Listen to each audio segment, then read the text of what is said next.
Chike sat in his dimly lit one-room apartment in Lagos, staring at his nearly dead laptop screen. The blinking cursor mocked him, as if daring him to write something worth publishing. He sighed and rubbed his temples. It had been 3 months since he lost his job at the Daily Report, and his bank account was as dry as a Harmattan wind. The room smelled of stale instant noodles and desperation. He had pitched stories to every editor he knew, but nobody wanted to hire a journalist who had been fired for exposing a government scandal. Journalism had always been his passion, but in a country where the truth was a dangerous commodity, passion didn't pay the rent. Just as he was about to shut his laptop, his cheap Nokia phone vibrated on the table. He frowned. It was exactly midnight. Unknown number. His heart did a slow, uneasy flip. He hesitated, then picked up. Hello? Silence. Then a voice came through the speaker, low and distorted, like it had been run through a voice changer. Find the black envelope under your doorstep. Chike sat up straight, his pulse quickening. Who is this? He demanded. The line went dead. For a few moments, he just sat there, staring at the phone. A prank? A wrong number? Or something worse? His journalistic instincts kicked in. Slowly, he got up, grabbed the small torchlight beside his bed, and moved toward the door. His heart pounded as he turned the handle and stepped outside. The corridor was silent, too silent. The usual sounds of distant generators and street dogs barking were absent. A chill ran down his spine as he shone the torch at his doorstep. There it was, a black envelope, lying neatly on the dusty concrete. Chike swallowed hard before crouching down and picking it up. The envelope felt oddly thick, like it contained more than just paper. With slightly shaking hands, he stepped back inside, locked the door, and turned on his desk lamp. Taking a deep breath, he tore it open. Inside was a photograph. Chike's breath caught in his throat. It was a man's corpse. His throat was slit open, and dried blood covered his expensive white kaftan. There was something familiar about the face, but before Chike could process it, his eyes caught the small handwritten note inside the envelope. Expose the truth or die. A chill ran down his spine. His first instinct was to toss everything away and pretend he never saw it. But then he flipped the photo over. A name was scribbled at the back. Senator Gbadamosi. Chike's stomach dropped. Senator Gbadamosi had just been reported dead 2 days ago. The news claimed he had suffered a heart attack, but this photo told a very different story. Someone had just handed Chike the biggest scoop of his career. But at what cost? As he sat there, staring at the photo, his phone buzzed again. Another unknown number. He swallowed hard before answering. Who are you? He asked. This time, the voice was even lower, more chilling. You have 48 hours. Don't waste them. The line went dead. Chike's hands trembled as he lowered the phone. He had a choice to make. Expose the truth, or die trying. Chike barely slept. The image of Senator Gbadamosi's mutilated body burned in his mind, and the threatening phone call kept replaying like a broken record. By morning, he knew 2 things for sure. The senator didn't die of a heart attack. He was murdered. Someone wanted him to expose the truth, but who?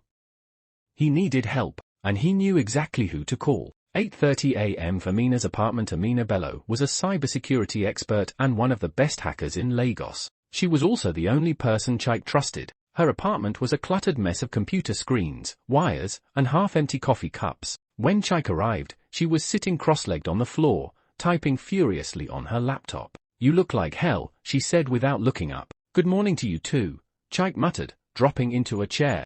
So, what scandal are you about to drag me into this time? She asked, finally turning to him. Chike slid the black envelope across the table. Amina raised an eyebrow before pulling out the photo of Senator Gbadamosi's corpse. The moment she saw it, her face lost all color. Where did you get this? She whispered. Someone left it at my doorstep, and called me at midnight. Amina's fingers tightened around the photo. This is bad, Chike. Really bad. I know. She sighed and opened her laptop. Okay, let's start with the basics. That number that called you, did you save it? No, it was unknown. Then we'll have to track it the hard way. Her fingers danced across the keyboard as she launched multiple trace programs. Chike watched as data streamed across the screen like something out of a spy movie. After a few minutes, she frowned. This is weird. What is? The call bounced through several VPNs, but I traced the last signal location.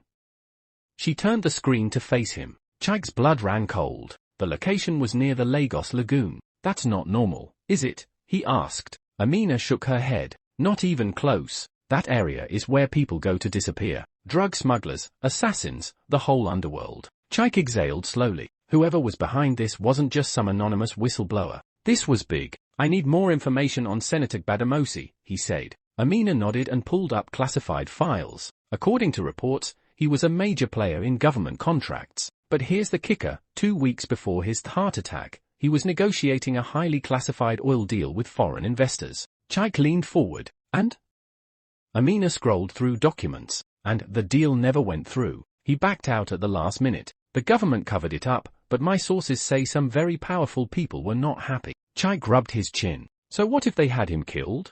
Amina nodded. Possible, but whoever sent you this photo wants you to prove it. Chaik sighed, running a hand over his face. And if I don't?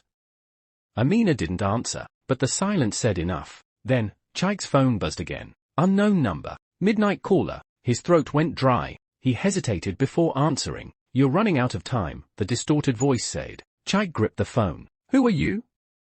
Why are you sending me this?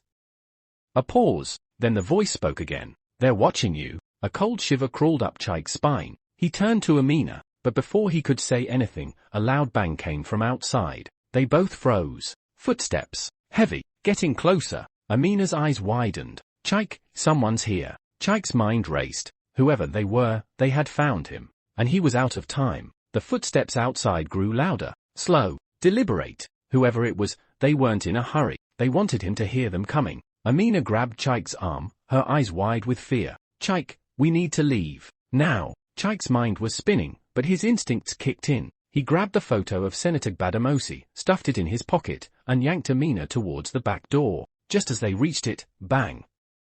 Bang. The front door burst open, splinters flying everywhere. Men in black tactical gear stormed in, their faces hidden behind dark masks. Go! Amina screamed. Chaik shoved the door open, and they sprinted into the narrow back alley. The men reacted instantly. Gunshots rang out, bullets tearing into the brick walls beside them. Pop, pop, pop. Chaik's heart pounded as he dodged around a pile of old crates. The alley led to a crowded marketplace. If they could make it there, they might have a chance. Amina was fast, but fear made Chaik even faster. He grabbed her wrist, pulling her through a side street as the sound of heavy boots followed behind them. Who the hell are these guys? Amina gasped. If I knew, I wouldn't be running.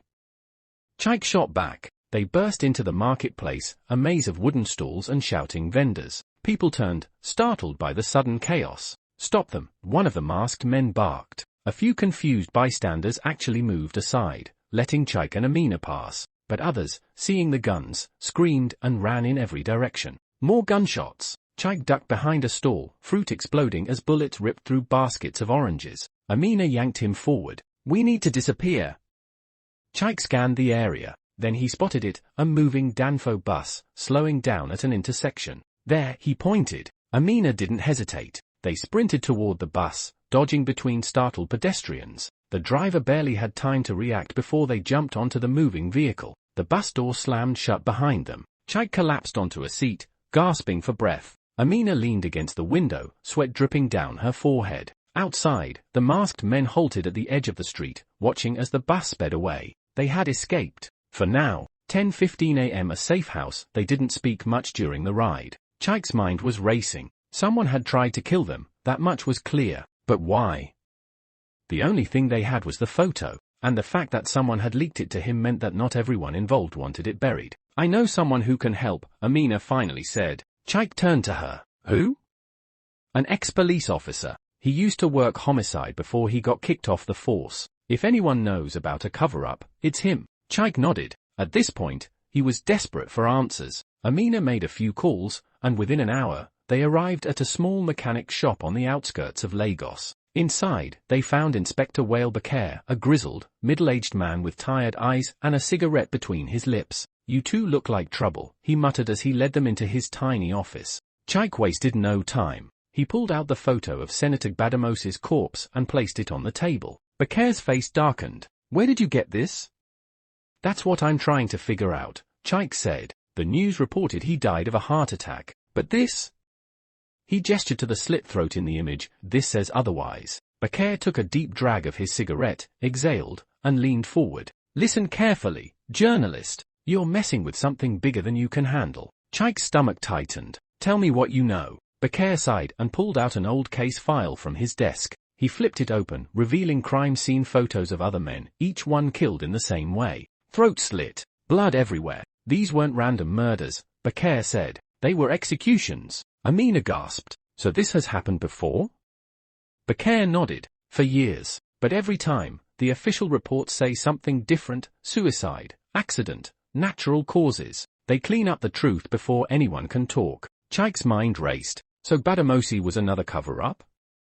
Bakir hesitated. Then he leaned in and said something that made Chaik's blood run cold. Bademosi was killed 2 days before the news reported his death. Chaik's breath hitched. Wait, what?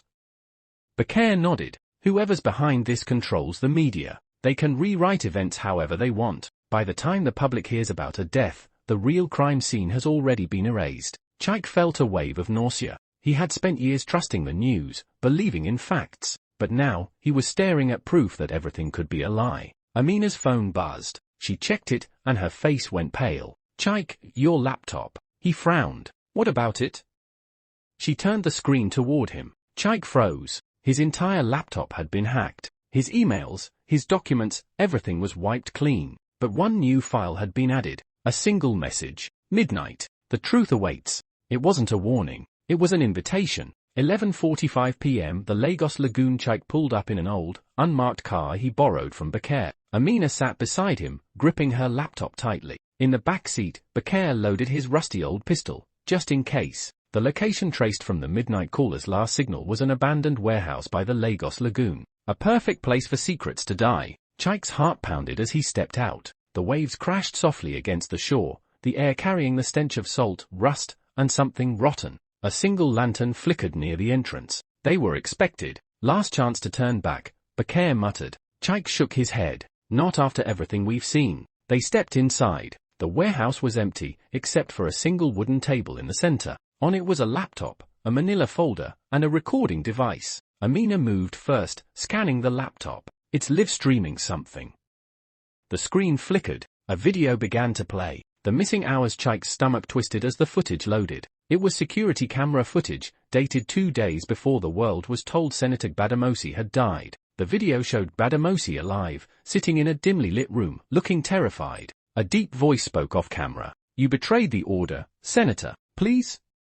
I had no choice, Bademosi begged. I couldn't go through with it. You were warned, the voice replied coldly. Then, a shadow moved behind him. Before Bademosi could react, a black-gloved hand wrapped around his throat. A silver blade glinted in the dim light, then slit his throat. The senator gurgled, twitched, then went limp. A second man stepped into the frame, wearing a black suit and a red insignia on his wrist. Clean up the body. Make it look like a heart attack, he ordered. The screen went black. Chaik's breath shuddered. Amina clutched the table. This was never a robbery or random murder. This was an assassination. Bakir exhaled slowly. That insignia. I've seen it before. He grabbed the manila folder, flipping it open. Inside were dozens of classified government documents. One symbol kept repeating, a red insignia. This is bigger than we thought, Bakir whispered. It's not just about Bademosi. There's an entire syndicate operating in the government. Then, a voice rang through the warehouse. I was wondering how long it would take you to figure it out. Chaik spun around. A man stepped out of the shadows. Tall, well-dressed, eyes as cold as death. Chaik's blood ran cold. It was Chief Augustine Adebayo, one of the most powerful men in Lagos. And he was smiling. The mastermind. I see you've been digging, Mr. Chaik, Chief Adebayo said, stepping forward. Bakir raised his gun, but 3 armed men emerged from the darkness, guns trained on them. Adebayo laughed. Come now, Inspector. If I wanted you dead, you wouldn't have made it this far. Chaik's fists clenched. You ordered Bademosi's death. Adebayo nodded. And many others. But let's not pretend to be shocked. You're a journalist, you know how this country works. Amina's voice shook. Why send us the evidence if you were just going to kill us? Adebayo smiled. Because I wanted to see if you were smart enough to uncover the truth. And now that you have. He stepped closer to Chaik. I have an offer. Chaik's heartbeat pounded in his ears. Join us. Silence. You're a talented journalist, Chaik. You see things others don't. Instead of fighting us, work with us. Write the stories we tell you to write. Become one of us. Chaik's breath hitched. He wasn't expecting this. Bakir growled. You think he'll betray everything for money? Adebayo smirked. Not just money. Power. Protection. A life without fear. Amina shook her head, eyes filled with disgust. You're offering him a leash. Adebayo chuckled. A leash? No, dear, a throne. He turned to Chike. The truth is dangerous, my boy. Right now, you have two choices: walk away with us and become untouchable, or die for a truth no one will ever read. Chike's heart raced. The whole system was corrupt. He had proof, but what good was proof if he died before he could expose it? Adebayo's men cocked their guns. Decide quickly, journalist. Chike took a slow breath. Then, he lunged forward, grabbing the laptop and smashing it onto the floor. The screen cracked, but the data had already been uploaded. Amina's backup had sent the footage and documents to every major media outlet in the country. Adebayo's smile vanished. His phone buzzed. Chike knew what he would see, his empire crumbling in real time. Adebayo's fists tightened. You little. Before he could finish, police sirens wailed in the distance. Adebayo's expression shifted from anger to realization. Bakr grinned. We tipped them off before we came. Adebayo's men hesitated, and in that moment, Bakr fired. Bang! The warehouse erupted in chaos. Chike and Amina dove for cover as bullets flew. Adebayo's men scrambled, realizing they were now outnumbered. Within minutes, the police stormed the warehouse. Adebayo tried to run, but Bakr grabbed him by the collar and slammed him into the table. The truth caught up with you, Chief, he spat. Adebayo's face twisted in rage as the officers dragged him away. Chike sat on the floor, exhaling shakily. It was over. They had won. By morning, the news was everywhere. Exposed, secret government death squad revealed. Adebayo and his network were arrested. The system was still corrupt, but for the first time, the truth had won. As Chike walked out of the police station, Amina nudged him. So, was it worth almost dying for? Chike chuckled, looking at the morning headline with his name on it. Yeah. He glanced at his phone. It buzzed. Unknown number. A single message. There's more. Chike's smile faded. Because the truth never ends.